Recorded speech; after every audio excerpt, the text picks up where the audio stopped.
So we've been back in America for a couple weeks after living in Spain for a year, and some of the things we've seen are honestly feeling kind of strange.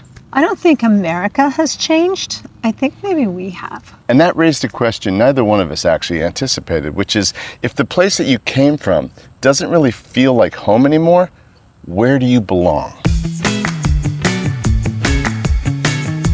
What was the first moment on this trip where you thought, whoa, this feels really different now? Well, the first moment that I really felt like this doesn't compute is when we went to Starbucks on the way up to San Francisco, and we had a really bad meal, because Starbucks has been a go-to when we're traveling. It always has. It was a noticeably bad experience, and that made me think, wow, It was disgusting. Yeah, it was disgusting. I actually threw away what I bought. I've never done that. You actually spit it out. I spit it out. Because he's 5. I spit it out and threw it away. I did it without people noticing. Then it made me wonder, like, did Starbucks change? Or did we change? Or did we just really hit a bad Starbucks? What is the first experience that you had that made you feel like things may be different here now? I think sticker shock was like almost immediate. It was the prices just everywhere we've gone. An entree in a sort of middle of the road restaurant in the middle of nowhere. Starting point for an entree was $30. Right? Yeah, We're talking about like pasta. a bar, kind of bar food restaurant. Right. Yeah. Oh, the pasta, that I know what you're talking about. That was $38 for pasta with a red sauce and basil. So another thing that feels different, and not necessarily in a bad way at all, is how enormous everything is. And that plays out in parking lots, in cars, in houses, in spaces. Have you noticed that? Oh, well, I noticed it every time I pull into a parking space, that's for sure. Well, Cheryl is not a big fan of parking in tight parking spots, and Spain does have tight parking spots. Who is? I don't know who loves that. I actually don't mind that. I adore the big parking spaces. Is there anything about America that feels better to you now than it did before we left? Well, you know, honestly, our friends and our kids, I mean, what feels better to me is I've been missing all of them. I mean, for me, it's obviously more convenient for us to have everybody speaking English. Yeah, that is interesting. Understanding what everyone's saying all the time. When you walk by, people's like, oh my God, I understood everything they said. Yeah. I think another thing too is, I think the possibility, right? There's just so much opportunity here, and I love that about the US. I really do, and I think that we'll really kind of come back around to that eventually. Yeah, land of opportunity. You know what? You can do anything here. Like, if we had an idea to do X, Y, or Z, we could do a version of X, Y, or Z. Yeah. I love that. I do too. How much of what we thought was maybe just us was actually the environment we were living in? Yeah, well, listen, when you're a fish in a fishbowl, you do adapt to everything around you. I don't think we noticed any of this stuff when we lived here because we were in it. I do believe that things have probably not changed that much, but I think our perspective has. Dramatically, Yeah. in what is really kind of a short time. I think another thing I'm noticing here that's really pronounced, and I know this hasn't changed, this is definitely an us having changed, is how prevalent consumerism is. I mean, we are encouraged to buy stuff all the time. We are barraged with the messaging that more stuff equals more happy. And we are, and you know what? We absolutely were guilty of living inside of that. You know how we know that? Because when we emptied our house to rent it, I could not believe, like, we were hoarders. We had stuff in there from forever ago, and they could have done a TV show about us.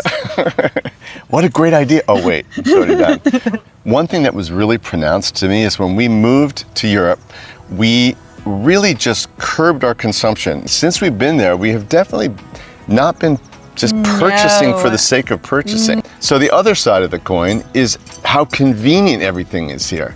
You know, you can get anything you want anytime so easily, and I really like that. I mean, when I have an impulse, I can buy something and it's great. I can go to a restaurant and eat dinner in 20 minutes and they'll bring the check and I'll be out of there. And everybody's having a coronary right now. Sobra Mesa is not a thing in the US. I guess the question is, what do we gain from all this convenience and what does it cost us?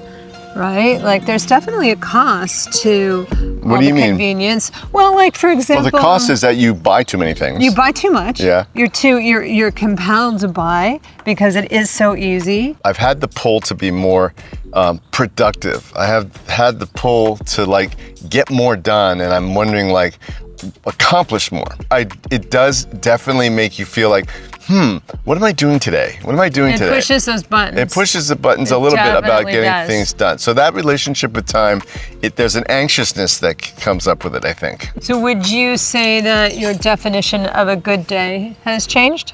Since I've been here in the US, I have felt a little bit like I should be doing more.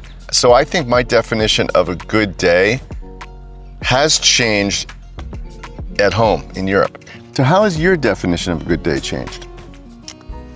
Or has it? Oh, definitely. It's changed dramatically. I would say that before, my days were really about how much I accomplished. And I would say now my days are more kind of how it felt to be alive today. Like, how did it feel to be in this place? Was I fully present? Was I experiencing it? Was I speaking Spanish as much as I could? Like, that's a good day for me if I got to practice that and if I got to like. Well, is that just another form of checking off to-do lists? Like, I want to do some Spanish today. I want to play my guitars or bass today. I want to, is that just another version of it? And we like what those to-dos are more because we've just kind of curated a different to-do list? Maybe. Because what you just described actually is a form of being productive. Yeah. It maybe is, but it's more about like, was I integrating today? Was I feeling more part of where I lived? So what are you missing about Spain right now? Dogs. I'm missing dogs, even though there's plenty of dogs here. There's a lot of dogs here. And I stop and pet everyone, so. I miss our friends there. I miss sitting out on our terrace in the morning and having a cup of tea and looking at that killer view. I miss going to the Mercado where they know me and know what I like and always give me like stuff to try and everything's really fresh. I miss that. Yeah. I miss the food a lot and can't wait to get back and have, some tapas. It's kind of the opposite of what we said we appreciated about being back in the US is I miss hearing Spanish everywhere. Yeah.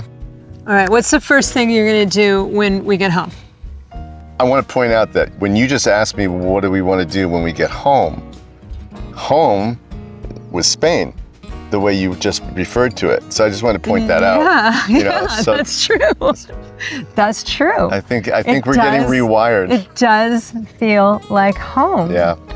And I think I like that. I love that. I think that's the evolution, and I really like it because you know what? When you said what do you want to do when you get home, I had a really nice feeling of going and seeing our friends and doing stuff in our home in Spain. That does feel like that's the home now. Yeah. And it does. I like that. I like that too. That makes me smile. Yeah.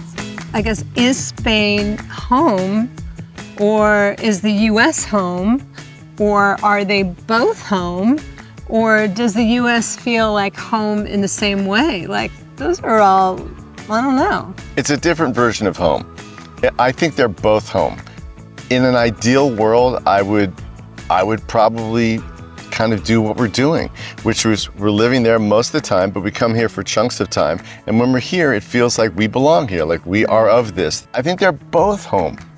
Whenever you leave a place and go somewhere else that you consider home, you sort of have a divided heart.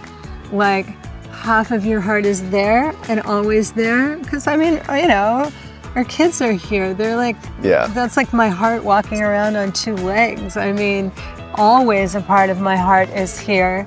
And a part of my heart is in Spain now. That's like so does that lovely. set you up for being like longing and sad all the time? Or can you compartmentalize that in a way that is just a positive and you appreciate things more because you're missing them? I think I'm trying to look at it through the lens of it being a positive, that I have, there's always going to be a little bit of a sense of longing for both. I get to have, my heart in two places. I get to love two places. I get to enjoy two places. I think that's an incredible gift.